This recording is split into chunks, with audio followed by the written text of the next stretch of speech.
Hello everyone, welcome to Biology at Medmelo.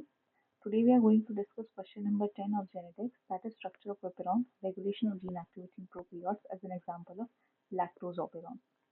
So basically this question we have to describe that what is operon, how it was discovered, what were the observations and how it has influenced the gene expression in prokaryotes basically. So first of all, if I have to define that what is an operon, operon generally means the cluster of genes. Cluster of many genes which are present on a chromosome, and these are responsible for the metabolic activities or metabolic activity controller genes. Okay. In 1961, it was discovered by Francis Jacob and Jacques Monod.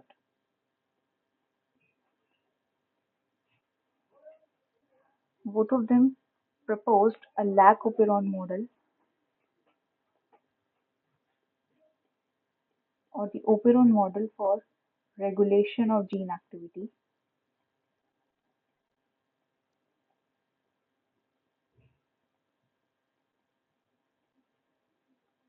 in E. coli. Now, E. coli, all of you know that E. coli what? It is a bacteria, and most of the bacteria are present in prokaryotes. So we can conclude that operon is also the functional unit of genes or genomes of prokaryotes. Got it? So what were the observations made by Francis Jacob and Jacob Monod in their experiment?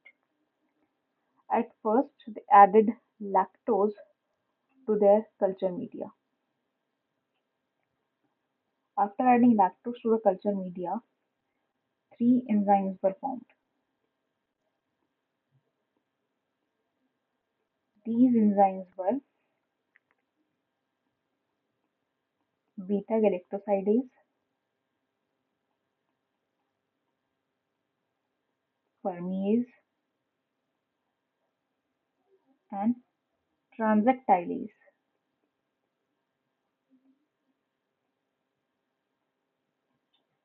And these enzymes were responsible for breaking lactose to glucose.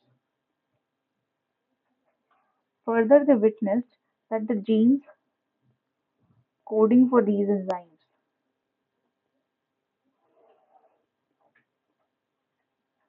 were lying adjacent on the chromosomes.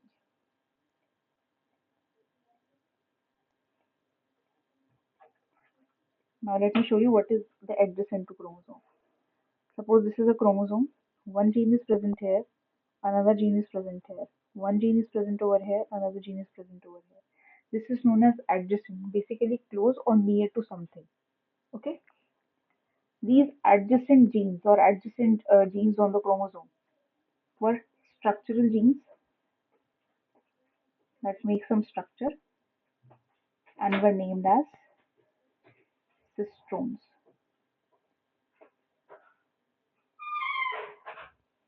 Okay. Further, they also noticed that there was a long chain of messenger RNA,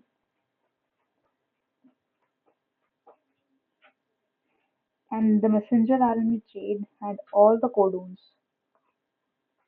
coding for these enzymes,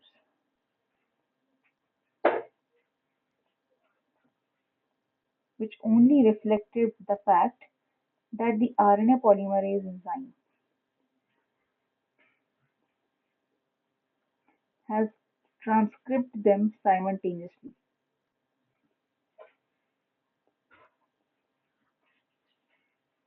Simultaneously means one after another. They have been transcribed one after another to form such a large chain having all the codons coding for these enzymes. So let me explain the experiment in short and in easy way.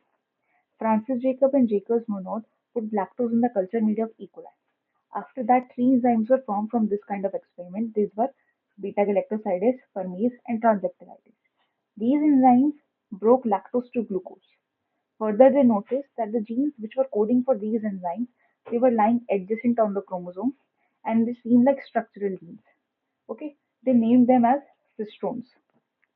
Further, a long chain of messenger RNA was visible, which shows all the codons for these enzymes, which primarily stated that RNA polymerases have transcribed them one after another to form such a long chain, which concludes all the codons of these enzymes.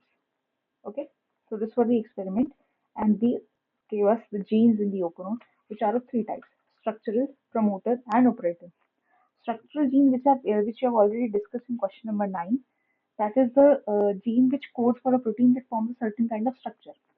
This gene produces messenger RNA that in turn synthesize a particular polypeptide on ribosome.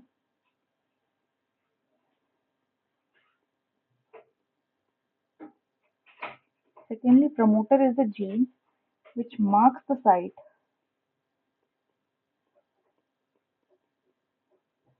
on the chain to show that from where transcription of mRNA starts.